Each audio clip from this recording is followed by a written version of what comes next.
দলের প্যাডে চিঠি লিখে টেক্সটাইল কারখানার মালিকের কাছ থেকে 10,000 টাকা চাওয়ার অভিযোগ রিষড়া পুরসভার বর্তমান ভাইস চেয়ারম্যানের বিরুদ্ধে। তৃণমূলের প্যাডে লেখা কয়েক বছরের পুরনো চিঠি ভাইরাল হতেই বিতর্ক শুরু। ভুয়ো লেটার প্যাড এবং চিঠি ভাইরাল করেছে দলেরই একাংশ, দাবি পুরসভার উপপুরপ্রধান জাহিদ হাসান খানের। আমার পেডই নেই, আমি আজ পর্যন্ত কোনো পার্টি পেড ইউজ করি না। আমাদের যে আমি ভাইস চেয়ারম্যান যে পেডটা আছে, আমি ধরুন কোনো ডোনেশনে আমি তুলিই না। আমি যা প্রোগ্রাম করি নিজেভাবে করি, যা পারি আমাদের লোকালিটিটা নিয়েই প্রোগ্রাম করি।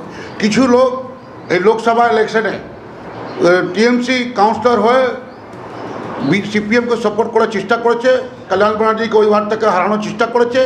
ও পারে নাই, ওই ওয়ার্ডে জিম্মেদারি আমাকে ছিল, ওই ওয়ার্ড থেকে আমি জিতিয়ে টিএমসিকে দেখিয়ে দিয়েছি।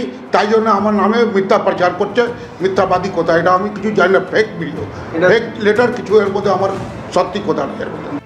অস্বস্তি ঢাকতে তৃণমূল নেতৃত্ব চিঠি ভাইরাল হওয়ার পেছনে বিজেপি ষড়যন্ত্র দেখছে। তৃণমূল গোটা রাজ্যে তোলা সংস্কৃতি চালু করেছে, পাল্টা আক্রমণ গেরুয়া শিবিরের। রিষড়া পৌরসভার ভাইস চেয়ারম্যান জাহিদ হাসান খান, তিনি প্রায় 30 বছরের কাউন্সিলর, বর্তমানে তিনি ভাইস চেয়ারম্যান।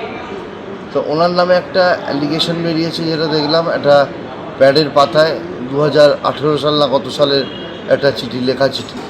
তো এটা থেকে পরিষ্কার যে ভদ্রলোক 30 বছরের কাউন্সিলর, আর সে একবারে কোনো একটা চিঠি দিয়েছে, তাকে বদনাম করা হচ্ছে, তৃণমূল কংগ্রেসের কালিমালিপ্ত করা হচ্ছে। এটা সম্পূর্ণ বিজেপির চক্রান্ত। কারণ বিজেপি বুঝে গেছে যে বাংলার মাটিতে তাদের কোনো জায়গা নেই, হুগলি জেলার মাটিতে তাদের কোনো স্থান নেই। দেখুন, এরকম একটা চিঠি ভাইরাল হয়েছে, সেটা আমারও চোখে পড়েছে। সেই চিঠিটি ভাইস চেয়ারম্যান তার স্ট্যাম্প লাগিয়ে চিঠি করছে, কাকে করছে? জয়শ্রী টেক্সটাইলকে করছে। আমরা বারবার যেটা বলছি যে তৃণমূল কংগ্রেস এখানে তাদের সরকারি স্ট্যাম্প, সরকারি লোগো ব্যবহার করে তোলাবাজি করছে। এটা তারই একটা উদাহরণ। একটা ভাইস চেয়ারম্যান তার এলাকায় কোনো কারখানার মালিককে যদি লেটার হেডে লিখে স্ট্যাম্প মেরে যদি দাবি করে, এটা তার কাছে অপশান থাকে না। তো এটা থেকে সরকারি তোলাবাজি ছাড়া আর কিছুই বলতে পারি না।